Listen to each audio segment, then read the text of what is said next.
시청자 여러분 안녕하십니까? BOA 모닝뉴스 시작합니다. 북한이 10일 방사포 2발을 발사한 가운데 미국 인도태평양 사령부가 역내 다양한 훈련과 장거리 폭격기 B2 등 전략자산 배치를 잇따라 공개하고 있습니다.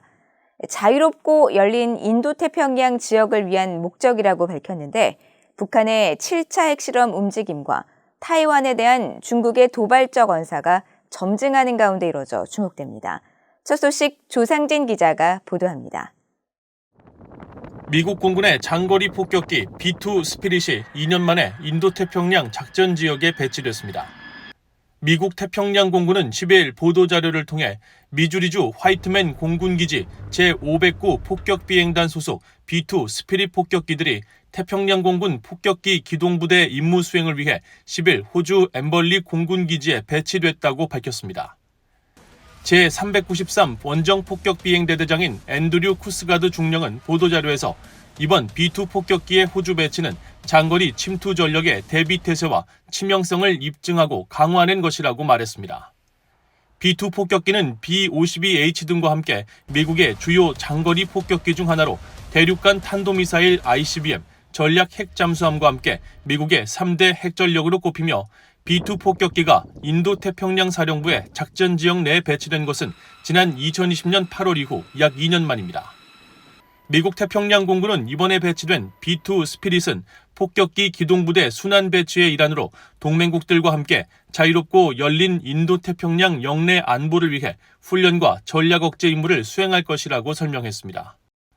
그러면서 폭격기 기동부대는 미국 본토와 세계 곳곳에서 다양한 기종의 폭격기가 인도태평양 영내로 전진해 작전을 수행하도록 하며 국가안보의 핵심적 역할을 담당하는 3대 핵전력은 전 세계에서 24시간 쉼없이 작전을 펼치면서 육해공 어디서든 위협에 대응할 준비가 돼 있다고 강조했습니다. 이런 가운데 미국 공군 제354 항공 원정 비행단과 해병대 항공단도 최근 일본에서 대규모 연합훈련을 실시했습니다. 미국 인도태평양 사령부는 보도자료에서 지난 7일 일본 이와쿠니 해병대 기지에서 미국 공군 소속 F-22 랩터와 F-35A 라이트닝 각각 10대를 비롯해 미 해병대 F-35B 8대, KC-130 공중급유기 등이 참가해 인도태평양 영내에서 높은 수준의 준비태세와 합동 지원 능력을 선보였다고 밝혔습니다. 이어 대규모 편대 훈련을 통해 일본 방어를 지원하는 연합 공군력을 신속하게 발전시켜 자유롭고 열린 인도태평양 지역의 안정성과 안정을 확보하는 능력을 시험했다고 밝혔습니다. 한편 한국 공군과 주일 미군도 한국에서 적의 화학무기 공격에 대응하는 연합훈련 모습을 공개했습니다. 미국 제7공군은 최근 보도자료를 통해 주일 미군 미사와 공군기지 소속 제35 공병대대가 지난 6일 한국 수원 공군기지에서 한국 공군과 화학무기 대응 훈련을 실시했다고 전했습니다. 또 알래스카주 아이슨 미 공군기지에서 출발한 최강 스텔스 기능을 갖춘 F-35 전투기가 한국 공군과 비행 작전 수행을 위해 한국에 머물고 있고 지난주에는 미한일 중급장교 23명이 미 8군에서 나흘 동안 심포지엄을 갖는 등 다양한 연합훈련을 실시하고 있습니다. BOA 뉴스 조상진입니다. 미국과 한국, 일본의 북핵 수석 대표가 만나 한반도 현안을 논의했다고 미국 국무부가 밝혔습니다. 이런 가운데 토니 블링컨 국무장관은 8개월 만에 왕이 중국 외교부장을 만나 러시아의 우크라이나 침공에 대한 중국의 지지가 미중 관계를 더욱 복잡하게 만들고 있다고 지적했습니다. 박동정 기자의 보도입니다. 네드 프라이스 국무부 대변인은 10일 보도자료에서 성김 대북특별대표가 북한에 대한 미한일 조율을 논의하기 위해 지난 8일 인도네시아 발리에서 후나코시 다케이로 일본 외무성 아시아 대양조 국장, 김건 한국 외교부 한반도 평화교섭본부장과 만났다고 밝혔습니다. 프라이스 대변인은 성김 대표가 북한 정권의 불안정하고 불법적인 탄도미사일 발사에 맞서 3국 안보협력 강화의 중요성을 재확인했다고 말했습니다. 이어 북한 정권의 악의적인 사이버 활동으로 인한 위협을 완화하기 위해 세 나라가 긴밀히 협력할 것을 약속했다고 밝혔습니다. 프라이스 대변인은 또 3국 대표가 외교적 노선에 대한 약속을 재확인하고 북한의 대화로 돌아올 것을 촉구했다고 강조했습니다. 아울러 성김 대표는 북한 정권의 일본인 납치 문제에 대한 즉각적인 해결을 모색하겠다는 미국의 지속적인 약속도 재확인했다고 프라이스 대변인은 전했습니다. 앞서 미한일 외교장관도 발리에서 만나 북한 정권의 불법 탄도미사일 발사를 규탄하고 3국 안보협력 확대 방안을 논의한 바 있습니다. 이런 가운데 토니 블링컨 국무장관이 8개월 만에 주요 20개국 외교장관 회의를 계기로 인도네시아 발리에서 왕이 중국 외교부장을 만나 러시아의 우크라이나 침공에 대한 중국의 지지가 미중 관계를 더 복잡하게 만들고 있다고 지적했습니다. We are concerned about the PRC's alignment with Russia. Now, what you hear from Beijing is that it claims to be neutral. I would start with the proposition that it's pretty hard to be neutral when it comes to this aggression. There's a clear aggressor, there's a clear victim. 블링컨 장관은 5시간에 걸쳐 왕이 부장과 회담 오찬을 했으며 북한의 핵 프로그램 등 지역과 국제 현안에 논의했다고 밝혔지만 북한에 관한 양측이 어떤 논의를 했는지 자세히 언급하지는 않았습니다. 중국 외교부는 이날 성명을 통해 왕이 부장이 중국을 위협으로 보는 미국의 잘못된 인식이 미국의 정책을 탈선시키고 있다고 말했다고 전했습니다. VOA 뉴스 박동정입니다.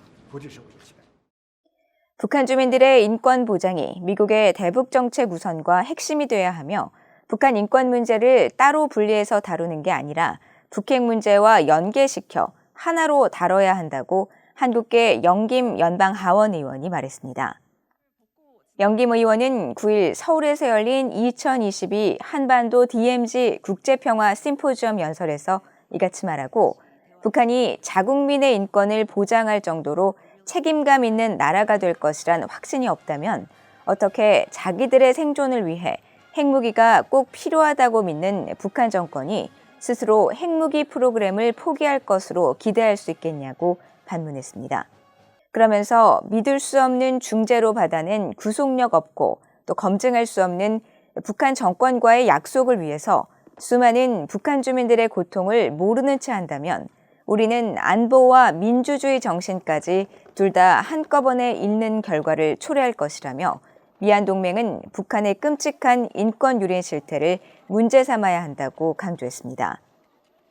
영김 의원은 또 북한 정권이 유엔 안보리 결의를 위반하고 한국 국민과 미국인들을 살해하려는 의도가 분명할 때는 화해의 손길을 내미는 게 아니라 우리의 우방과 힘을 합해 김정은 정권에 더 강한 압력을 행사하고 억지력을 강화해야 한다고 말했습니다.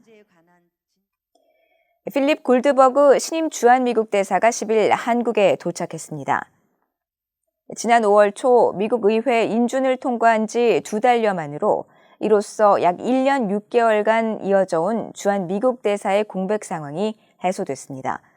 버락 오바마 정부 시절인 2009년부터 2010년 국무부 유엔 대북제재 이행 담당 조정관을 지낸 골드버그 대사는 북한 정권이 언제든 7차 핵실험을 감행할 수 있는 상황에서 한국 정부 고위 당국자들과 수시로 만나 대북 정책을 조율할 것으로 예상됩니다.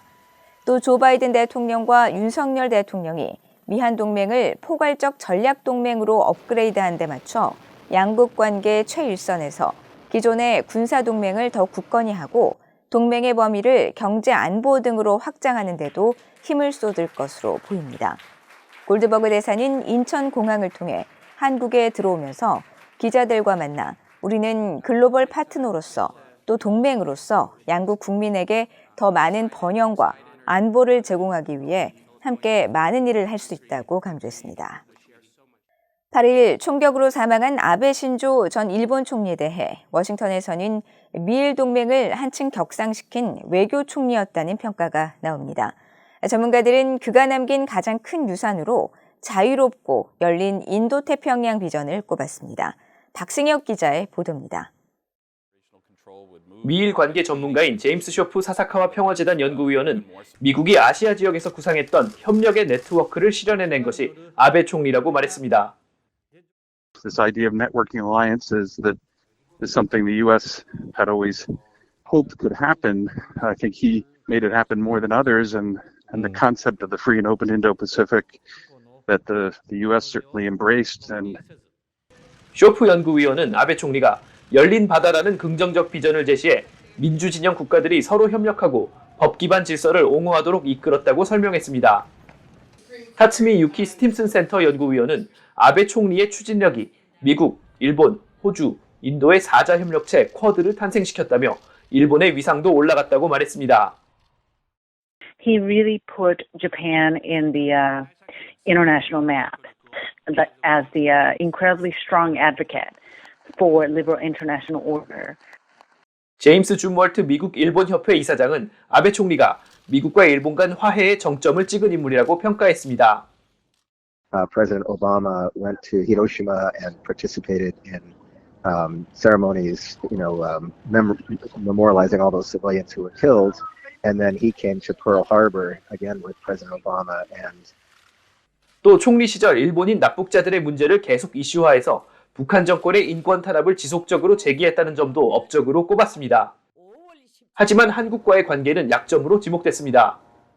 The relationship with South Korea, really suffered during that time, and it's not just because of him, but he did not put the same kind of energy, I think, into that relationship as he did with Australia, India, other countries in Southeast Asia, the U.S.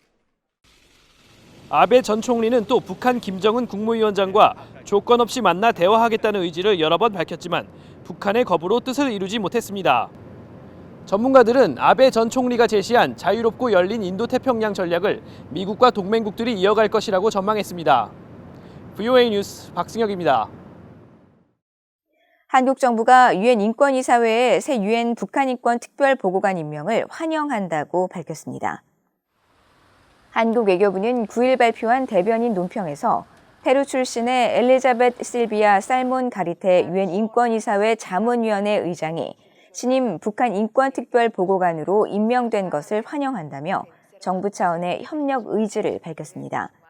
특히 살몬 새 보고관이 민주주의와 인권 법치 분야 전문가로 다년간 학계와 유엔 인권 분야 활동을 통해 쌓아온 전문성과 경험이 북한 인권 상황의 개선을 위한 국제사회의 노력에 기여할 것으로 기대한다고 강조했습니다.